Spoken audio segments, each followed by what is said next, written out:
Our team coverage continues with 7 News reporter Amanda Cost live in Erie. And Amanda, you found a congregation rallying around their church, which was wiped out by these floodwaters.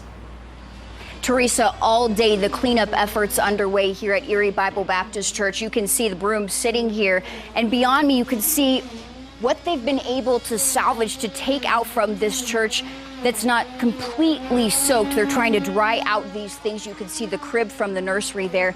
And I want to show you what it looks like inside this church. They will not be having worship service inside of this building come Sunday. And here's the reason why. Come on inside. We're going to show you. As we walk in, you can see this is filled with insulation that's been ripped from the walls. And as we step into the main church auditorium here, you can see that happened inside here. Water made it all the way up to this point. This is the water line. The pastor told me 24 inches of unholy water made its way into this church, filled with those heavy, comforted chairs. Those were soaked completely. He says when he came in here, they were all flipped upside down. They had been thrown about because of the floodwaters. The water reached all the way up here to the top of where the pulpit is. He said every single hymnal, almost every single Bible destroyed. There's a few, like this one, sitting on top of the organ, high enough ground that they made it through this flood. Now we want to show you the view from beyond this area. We're going to take ourselves around here and show you that you can actually see your way through from here inside of the main auditorium. As we walk through, you can see this is where the nursery was. This is exactly where the nursery was. They had the cribs in here. You can still see the things that were hung up high enough have survived the flood. In here, they've been able to rip out the carpet, work hard to piece what they can together, rip out what is completely soaked, and then get back to building this church back up. Teresa and Mike, sorry about that, this is live TV. Teresa and Mike, when we were here earlier, we saw children, little kids here picking up the dirt, the mud, getting their hands dirty. This is a dirty job trying to clean up this church and what's left of it.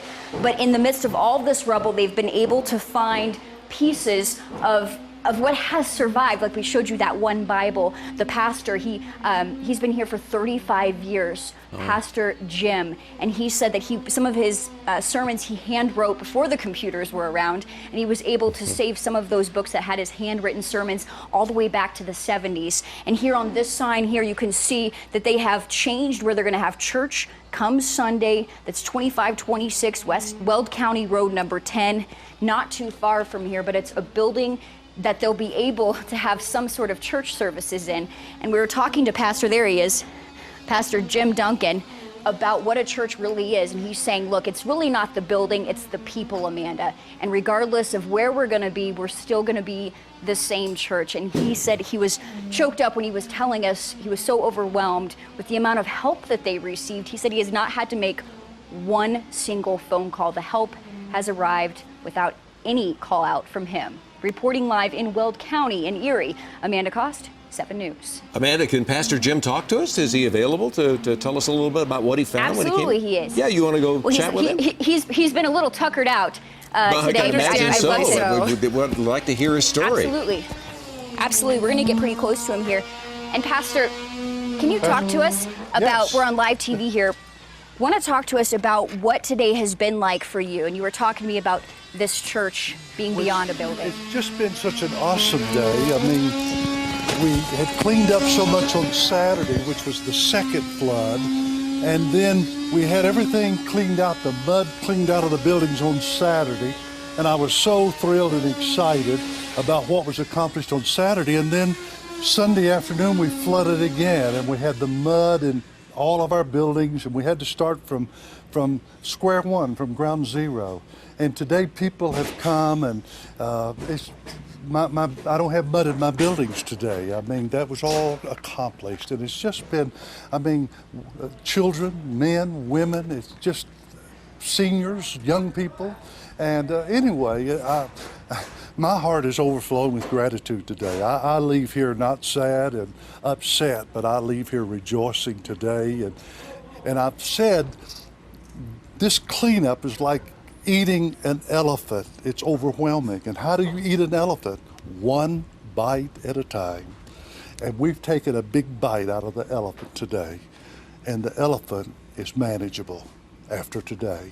And tomorrow will be a little bit more, and the next day, and the next day. And my hope and goal is that at least I can be back in my building in a couple of 2-3 weeks temporarily. It won't be done, but again, concrete floors and stud walls doesn't bother me the least bit. So that's my goal. We get furnaces and things, and we're just taking it one step and one day at a time. But so much has been accomplished today that it's again, it's been almost unbelievable to me.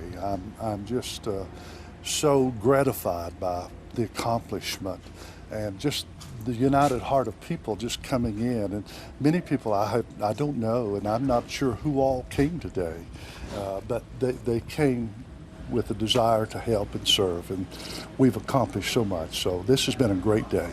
And Pastor, for a man who preaches every Sunday and speaks his heart, there are times when you were just speechless explaining what's happening here. Exactly. I mean, I'm a preacher, I'm a wordsmith, but I've been absolutely overwhelmed without words of gratitude. How do you say thank you? How do you express gratitude to people who, again, have put their heart and soul in something, and then again, this is dirty work. This is dirty.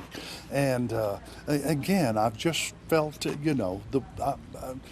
thank you doesn't seem sufficient, but that's all I can say. And so I am speechless and filled with much gratitude.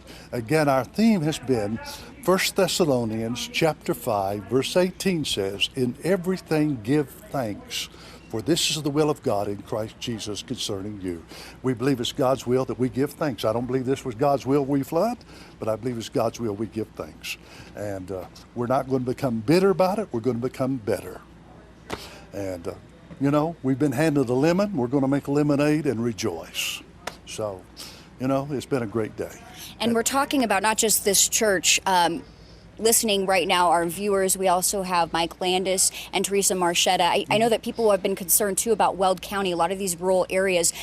People living in these areas flooded. They're part of your congregation. What are they facing? And my neighbors, I just talked to my neighbor a while ago. My neighbor's right next to me, the neighbor's next over.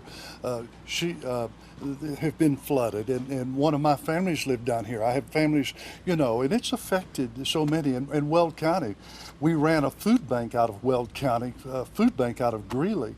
And, again, we've lost everything. We had freezers. A fella came dragging a freezer full of turkeys from way back there, where the freezer had floated away. It had turkeys in it to be given to families.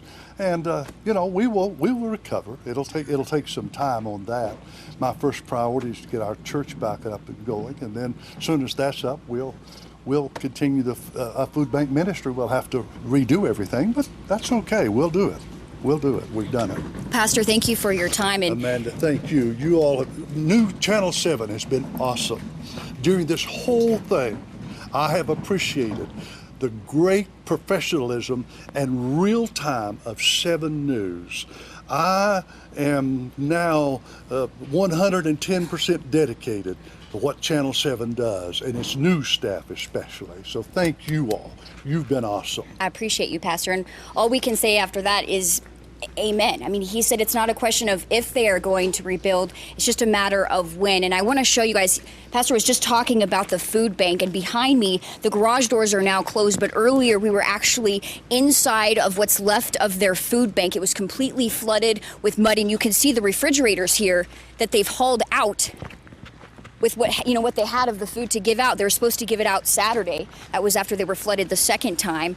And they've pulled everything out here. They're going to have to rebuild this ministry after they're able to rebuild the church. And you can see actually the sign here that they've taken down where they had advertising that this food bank here that they have every Saturday, 10 a.m. to 11 a.m. Right now, that is on hold. That ministry is on hold. But we're talking about the community. He said he was overwhelmed with the help they received. At least six different pastors from community churches have come, and they've also assisted with this cleanup, or at least reached out to help with the cleanup. So it's been an incredible story that we've witnessed here. We're going to continue to share more of it, and we're going to hear from some of those tiny little helpers coming up a little bit later on 7 News. Well, Amanda, I don't know if Pastor Jim meant to be preaching, but he was preaching, and he was inspiring people. And I think if you have any image in your mind after that, Amanda, you know, it's that one bite at a time. And I think that's exactly what our state is up against right now, is just taking it a day at a time, a piece at a time.